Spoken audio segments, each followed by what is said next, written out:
बिस्मिल्लाहिर्रहमानिर्रहीम। अल्लाहुम्मा सल्ली अला सय्यिदिना व मौलाना मुहम्मद व बारिक वसल्लम। अस्सलामुअलैकुम my dear students, hope you all are fine and doing well. Welcome to our new channel allotropic science academy. जैसा कि हमने 9th क्लास की बायोलॉजी की न्यू बुक स्टार्ट की हुई है, आज हम अपना लेक्चर नंबर 3 स्टार्ट करेंगे। इससे पहले लेक्चर 2 में हमने ब्रांचेस ऑफ बायोलॉजी को डिस्कस किया था। अगर आपने वो वीडियो नहीं देखी तो इस वीडियो को पहले वॉच कर लें, उसका लिंक डिस्क्रिप्शन में डाल दिया गया है। मूव करते हैं अपने आज के लेक्चर की तरफ और देखते हैं कि हमारा आज का लेक्चर किन मौज़ूआत पर मुश्तमिल है। स्टूडेंट्स, हमारे थर्ड लेक्चर का नाम है relation of biology with other sciences. आइए डिस्कस करते हैं बायोलॉजी के रिलेशनशिप को जो कि दूसरी साइंस की ब्रांचेस से हैं। डियर स्टूडेंट्स, इंटरडिसिप्लिनरी साइंस की बात की जाए, आपको मालूम होना चाहिए बेसिक कंसेप्ट है, साइंस की जितनी ब्रांचेस हैं उन सब का ओरिजिन एक है। वो सब साइंस की ब्रांचेस हैं, वो कहीं ना कहीं रिजेम्बलेंस रखती हैं। बायोलॉजी को जब दूसरी साइंस के साथ रिलेट करके पढ़ा जाता है तो इंटरडिसिप्लिनरी साइंसेस वजूद में आती हैं। इम्पोर्टेंट शॉर्ट क्वेश्चन है, आपके पेपर में पूछा जा सकता है। आइए डिस्कस करते हैं। अगर हम इसकी प्रॉपर डेफिनेशन देखें तो क्या बनेगी। इस branch of science has relation with all other sciences. Biology is closely linked with other natural sciences such as chemistry, physics and earth sciences. This connection help us understand life processes, environmental interaction and complexity of living organisms.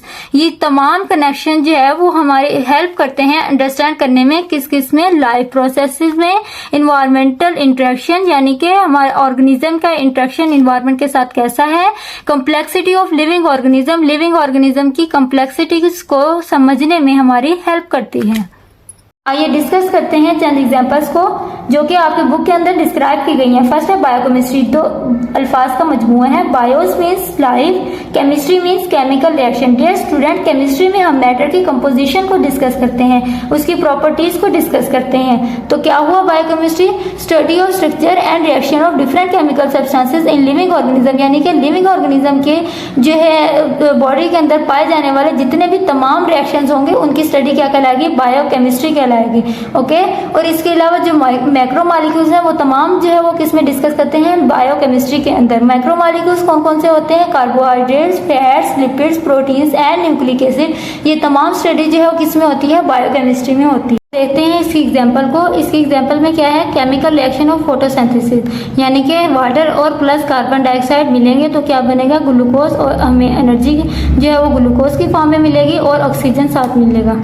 और फिर respiration में क्या होगा? वही जो photosynthesis के products है वो रिएक्टेंट्स में कन्वर्ट हो जाएंगे और जो रिएक्टेंट्स है वो प्रोडक्ट्स में कन्वर्ट हो जाएंगे, यानी कि ये रिवर्स प्रोसेस है। ग्लूकोज और ऑक्सीजन मिलेंगे और क्या बना देंगे? Carbon dioxide plus water and energy in the form of ATP जो है वो रिलीज होगी, जो कि हमारी बॉडी को जो है वो चाहिए होती है एटीपी के फॉर्म में एनर्जी। नेक्स्ट टर्म है हमारे पास biophysics. Students, biophysics important question है, पेपर में पूछा जा सकता है, बेसिक कंसेप्ट है, आपको पता होना चाहिए। फिजिक्स के अंदर जो प्रिंसिपल इस्तेमाल होते हैं, जो रूल्स इस्तेमाल होते हैं मूवमेंट को समझने के लिए, वही रूल्स लिविंग ऑर्गेनिज्म में इस्तेमाल होते हैं। डियर स्टूडेंट्स, फिजिक्स के अंदर लॉज ऑफ मोशन को पढ़ते हैं, मूवमेंट के प्रिंसिपल को पढ़ते हैं, उनके मुताबिक जिस्म हरकत करता है। तो आइए हम इसके प्रॉपर डेफिनेशन देखते हैं, क्या बनेगी? Study of principle of physics which apply to the biological processes. Okay, biological processes पर अप्लाई किए जाते हैं जो प्रिंसिपल्स के फिजिक्स के जो प्रिंसिपल्स हैं या उसके रूल जो हम अप्लाई करते हैं उसकी स्टडी को हम क्या कहेंगे? बायोफिजिक्स। आइए हम इसके एग्जांपल को डिस्कस करते हैं। फिजिक्स में एक आला है जिसकी 2 आर्म्स हैं और वो सेंट्रल पॉइंट होता है उसका, और उस सेंट्रल पॉइंट के ऊपर वो आर्म्स जो हैं वो रोटेट करती हैं। इस आले को हम लीवर कहते हैं। ये हरकत के जिस असूल के मुताबिक वर्क करता है, बिल्कुल उसी असूल के मुताबिक हमारी बॉडी के जॉइंट्स वर्क करते हैं। हमारी बाजू के ऊपर जो है वो एल्बो है, वो उसी असूल के मुताबिक काम करती है जिस असूल के मुताबिक ये लीवर वर्क करता है। स्टूडेंट्स हमारे पास नेक्स्ट टर्म है computational biology. Computational word use किया जाता है किसी भी जो है वो टेक्निक के लिए या कंप्यूटर जो डिवाइस है उसके लिए। Biology means study of living organism. तो कंप्यूटेशनल बायोलॉजी जो है वो क्या होगी कि स्टडी ऑफ लिविंग ऑर्गेनिज्म, यानी हमने लिविंग ऑर्गेनिज्म का मुताला करना है कंप्यूटर के ज़रिए। तो हम इसको कैसे स्टडी करेंगे कि to understand the biological system and relationship scientist use mathematical model, algorithm and computer simulation. अब देखते हैं फर्स्ट ऑफ ऑल कि एल्गोरिथम क्या होता है। एल्गोरिथम जो है स्टूडेंट्स सेट ऑफ इंस्ट्रक्शन है। ओके, सेट ऑफ इंस्ट्रक्शन जो कि किसी भी जो है वो डिवाइस को दिया जाता है। कंप्यूटर को हम जो है ये इंस्ट्रक्शन देते हैं, ये एज इट इज उन्हीं इंस्ट्रक्शन पे अमल करते हुए हमें जो है वो आउटपुट प्रोवाइड करता है। ओके, इसे हम क्या कहते हैं, एल्गोरिथम। सच एज अगर हम एग्जांपल लें, अगर हमारे पास कोई भी फूड प्रोडक्ट है, हमारे पास उसकी रेसिपी है, तो हम उसे स्टेप बाय स्टेप उसको प्रोसीजर को कंप्लीट करते हैं तो हमारे पास डिजायर्ड आउटपुट जो है वो मिल जाता है। इसी तरह जो है एल्गोरिथम भी सेट ऑफ इंस्ट्रक्शन कंप्यूटर को दी जाती हैं और हमारे पास डिजायर्ड आउटपुट मिल जाता है। तो हम क्या करते हैं कि इन इंस्ट्रक्शंस को यूज करते हुए, इन मैथमेटिकल मॉडल्स को यूज करते हुए हम क्या करते हैं कि ना बायोलॉजिकल सिस्टम्स और रिलेशनशिप को समझते हैं। तो इसे हम क्या कहेंगे, कंप्यूटेशनल बायोलॉजी कहेंगे। आइए हम इसकी एग्जांपल को डिस्कस करते हैं। स्टूडेंट्स, कंप्यूटेशनल बायोलॉजी एक ऐसी फील्ड है जिसमें हम कंप्यूटर की मदद से बायोलॉजिकल डाटा को एनालाइज करते हैं। जैसा कि हम प्रोटीन के अंदर अमाइनो एसिड के सीक्वेंस को एनालाइज कर सकते हैं। इमेजिन हम एक प्रोटीन के स्ट्रक्चर को समझना चाहते हैं, हम उसको अमाइनो एसिड सीक्वेंस को एनालाइज करते हैं और देखेंगे कि कौन से अमाइनो एसिड किस ऑर्डर में है। ये हमें प्रोटीन के फंक्शन और स्ट्रक्चर के बारे में बताता है। कंप्यूटर की मदद से हम इस सीक्वेंस को जल्दी और एक्यूरेटली एनालाइज कर सकते हैं। हम डिफरेंट सॉफ्टवेयर और एल्गोरिथम को यूज करते हुए जो है डाटा को एनालाइज करेंगे और उसकी मदद से हम इसको इंटरप्रेट कर सकते हैं। अब आपको समझ आ गया होगा कि हमने कंप्यूटर का यूज करते हुए बायोलॉजी की स्टडी जो है वो कैसे करनी है। ठीक है डियर स्टूडेंट, नेक्स्ट जो हमारे पास टर्म है वो क्या है, biogeography. Study of distribution of living organisms in different geographical region of the world. इसमें क्या है कि हमने लिविंग ऑर्गेनिज्म की डिस्ट्रीब्यूशन को स्टडी करना है in different geographical region of the world. First of all हम देखते हैं कि बायोजियोग्राफी जो है वो किन वर्ड से मिलकर बना है। Bios means life, Jio mean earth and graphy means division. यानी कि हमने देखना है कि लिविंग ऑर्गेनिज्म की डिवीजन देखनी है डिफरेंट अर्थ के ऊपर, यानी के अर्थ के किस खित्ते के ऊपर कौन सा ऑर्गेनिज्म पाया जाता है और कौन सा खित्ते पे कौन सा ऑर्गेनिज्म।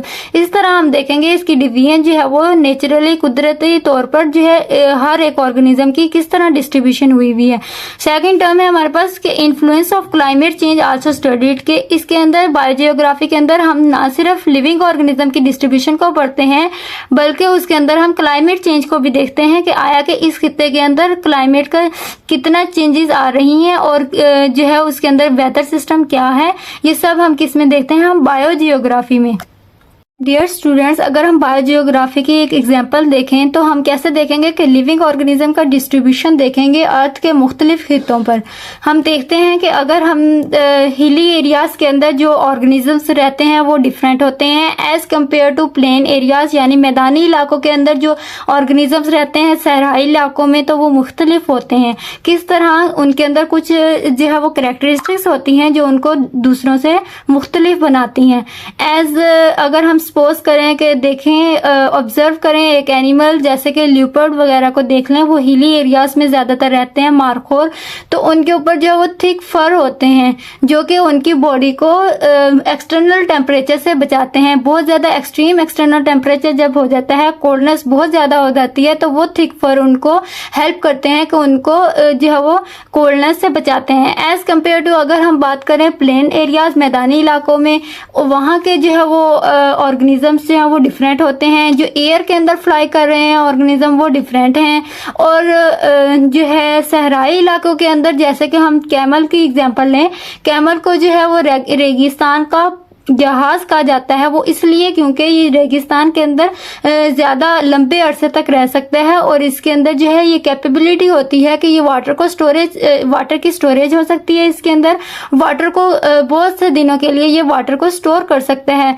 ठीक है, तो ये तमाम कैरेक्टरिस्टिक्स, अब जो कैमल की कैरेक्टरिस्टिक्स हैं वो जो है पहाड़ी इलाकों के अंदर पाए जाने वाले ऑर्गेनिजम्स के अंदर वो कैरेक्टरिस्टिक नहीं है, तो वो वहाँ सरवाइव नहीं कर सकते। इस तरह हम देखते हैं कि बहुत सारे जो ऑर्गेनिजम्स हैं उनकी डिस्ट्रीब्यूशन किस खित्ते के अंदर किस जो है कैरेक्टरिस्टिक की बिना पर की गई है। ठीक है, नेक्स्ट टर्म है हमारे पास बायोस्टैटिस्टिक्स।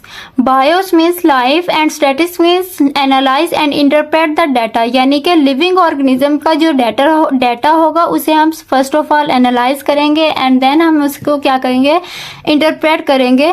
इन तमाम असूलों को हम जो स्टडी करेंगे वो किस में करेंगे, बायोस्टैटिस्टिक्स में करेंगे। ओके, इसकी एप्लीकेशन में क्या है कि ये play crucial role in biological research, health care and public health. Biological research जब हम करते हैं तो उसके अंदर हमारे पास बहुत ज़्यादा डाटा होता है, उसको जो है शॉर्ट करने के लिए कम से कम डाटा लेके उसको जो है वो इंटरप्रेट करने के लिए हम क्या यूज़ करते हैं, बायोस्टैटिस्टिक्स का इस्तेमाल करते हैं। अब इसकी एग्जाम्पल देखते हैं। स्टूडेंट्स इमेजिन करें हम एक स्कूल में हैं और हम जानना चाहते हैं कि हमारे स्कूल में स्टूडेंट्स की एवरेज हाइट क्या है।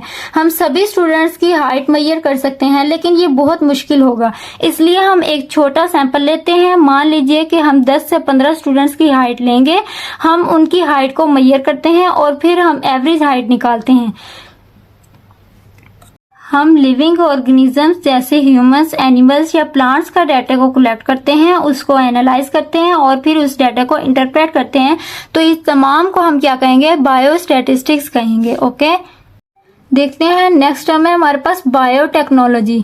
यूज ऑफ लिविंग ऑर्गेनिजम्स और their components to develop the beneficial products और process for various fields including health care, agriculture, environmental management. Okay, हम इसमें क्या करेंगे कि बेनिफिशियल प्रोडक्ट्स जो है वो डेवलप करवाएंगे, किसके जरिए, लिविंग ऑर्गेनिज्म का यूज करते हुए। आइए हम इसके देखते हैं कि बायोटेक्नोलॉजी यानी लाइफ की जो स्टडी करनी है मॉडर्न टेक्निक्स को यूज करते हुए। हम इसकी एक एग्जांपल देख लेते हैं, यहाँ पर दी हुई है। बायोटेक्नोलॉजिस्ट जो है वो यूज करते हैं bacteria for the production of insulin to treat the diabetic patients. Suppose that जो है हम बात शुरू करते हैं एंशियंट टाइम से। तब क्या होता था कि शीप के जरिए जो है वो इंसुलिन एक्सट्रैक्ट की जाती थी। शीप के सेल के डीएनए से, न्यूक्लियस से जो है वो इंसुलिन एक्सट्रैक्ट की जाती थी। वो बहुत ज्यादा एक्सपेंसिव वे था इंसुलिन लेने का, और उसमें ऐसा होता था कि इंसुलिन जो है वो एक ही शुगर के पेशेंट को लगाई जा सकती थी और एक ही टाइम पर। तो बायोलॉजिस्ट ने क्या सोचा, बायोटेक्नोलॉजिस्ट में यानी टेक्नोलॉजी, न्यू टेक्नोलॉजी के जरिए उन्होंने देखा कि माइक्रो ऑर्गेनिजम्स जो होते हैं उनका रिप्रोडक्शन रेट बहुत ज्यादा होता है। सपोज दैट हम बैक्टीरिया की बात करते हैं, बायोटेक्नोलॉजिस्ट ने बैक्टीरिया के थ्रू इंसुलिन जो है वो तैयार करनी शुरू की, क्योंकि बैक्टीरिया जो है उसका रिप्रोडक्शन रेट बहुत ज्यादा होता है, वो जल्दी ग्रो कर लेता है। तो हम लोगों ने बैक्टीरिया को यूज किया।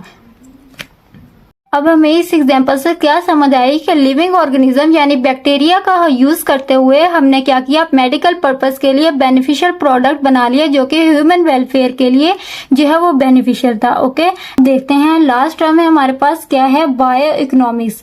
बायो इकोनॉमिक्स एक ऐसी फील्ड है जिसमें हम लिविंग ऑर्गेनिजम्स की स्टडी करते हैं, लेकिन हम उनकी स्टडी करते हैं इकोनॉमिक पॉइंट ऑफ व्यू से, माल और लेन देन के पॉइंट ऑफ व्यू से। उसके नुक्ता नजर से हम देखते हैं कि इसके अंदर ऑर्गेनिजम्स जो है उनकी हम प्रॉफिट देखते हैं, उनके कॉस्ट को देखते हैं। इस नुक्ता नजर से जो हम स्टडी करते हैं उसे हम क्या कहते हैं, बायो इकोनॉमिक्स कहते हैं।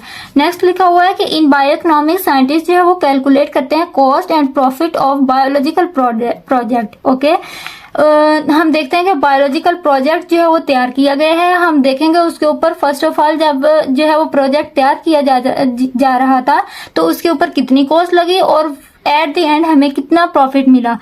हम देखते हैं production of new variety of crops.